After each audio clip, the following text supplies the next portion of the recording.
Hello everyone and welcome back to my Bold and Beautiful 29 YouTube channel. I hope you guys are having a wonderful day. Before we start, please hit the subscribe button and give this video a thumbs up.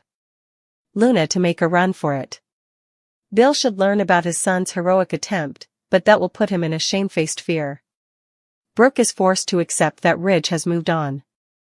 Will was fitted for a line and went over to see Luna. The youthful man did manage to plant the camo camera, but Luna formerly seems suspicious. Rather of ripping Luna's clothes off, Will is spending way too important time talking. Indeed, Luna started to ask why Will was bringing up Steffi. Also, Luna started to ask Will questions. One was what he was really doing there.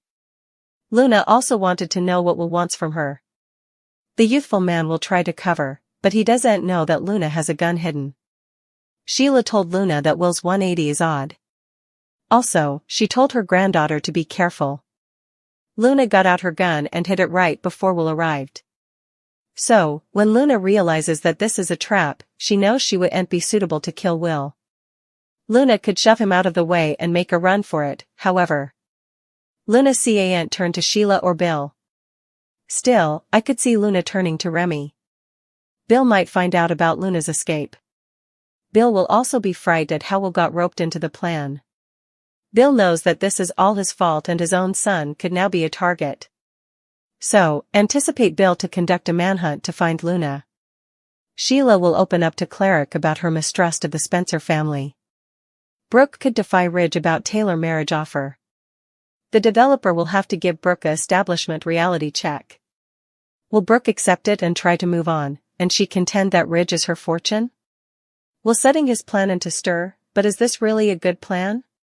Luna is all aflutter because Will eventually responded to one of her textbooks. She snappily invited him over and gave him her address, allowing all of her dreams would come true. Baker makes sure that Will is fit with a line that hopefully wouldn't be seen, so Will heads over to get the job done. Electra Finn and Steffi sit and watch ever as Will puts on the act of his life to get Luna to admit that she's conniving against Steffi and wants her dead. Electra is affrighted as she watches Luna and Will kiss, but she knows it's all part of the plan.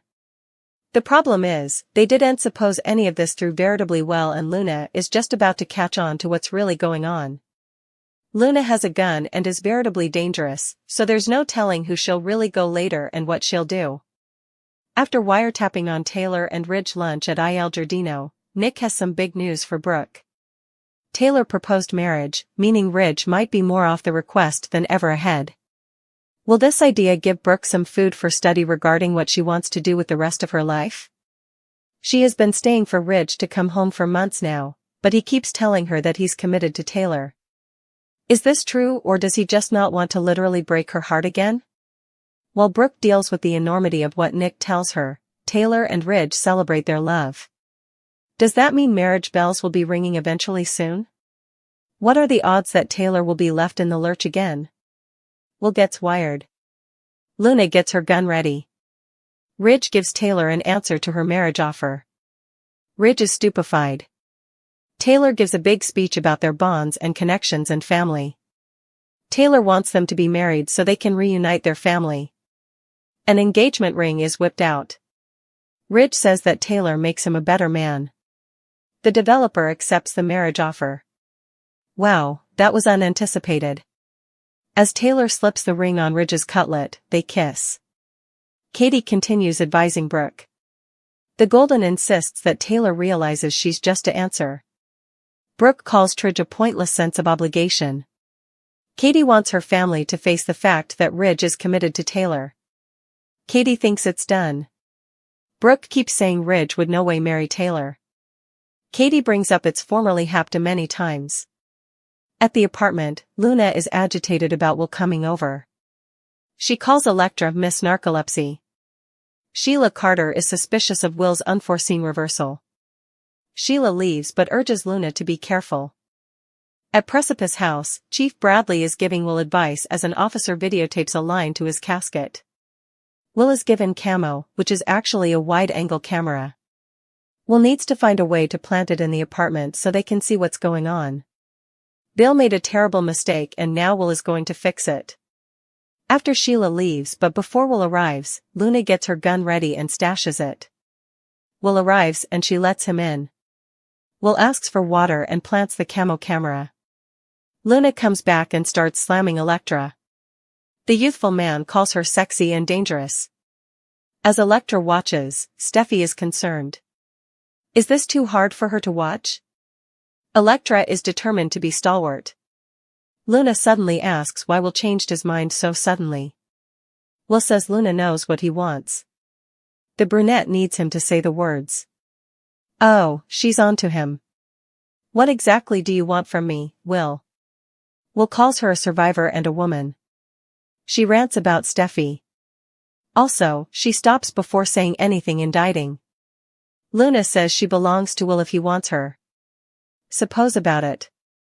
Carter and Hope have chemistry that could melt the office cabinet work, but we've slightly seen them touch. Why waste that implicit?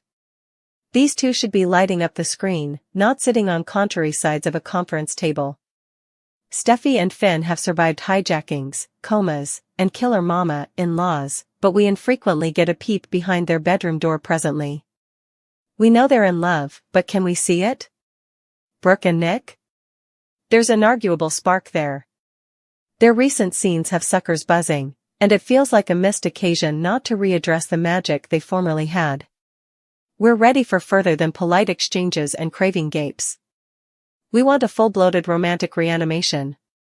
Indeed, long-standing couples like Sheila and Deacon, who've proven that passion does end have an expiration date, have taken a aft seat. These two were formerly sneaking around like mischievous teenagers. Now? They're lucky to get a soft focus clinch. The verity is, love is what makes the drama feel worth it. Backstabbing soak further when we've seen the love. Reunions matter more when we flash back the spark. And those quiet, stolen moments between couples? That's what keeps suckers emotionally invested.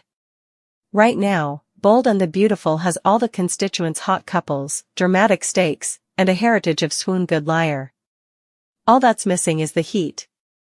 When you have anyone that you love, you know that one day, they wouldn't be there presently, begins crest will each go at some point, and when you allow yourself to fall in love with notoriety, you know that it wouldn't last ever.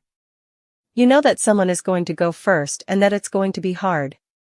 But you do'n't suppose about it until they collapse right in front of you. Ridge, along with Donna and a wide range of other loved bones who adore Eric, are understandably anguished at the prospect of losing the Forrester primogenitor. And with machines keeping Eric alive, it falls to Ridge to make the cataclysmal choice about whether or not to pull the draw. Explains Kay, Ridge has Eric's medical power of attorney. So, he's the one who has to decide.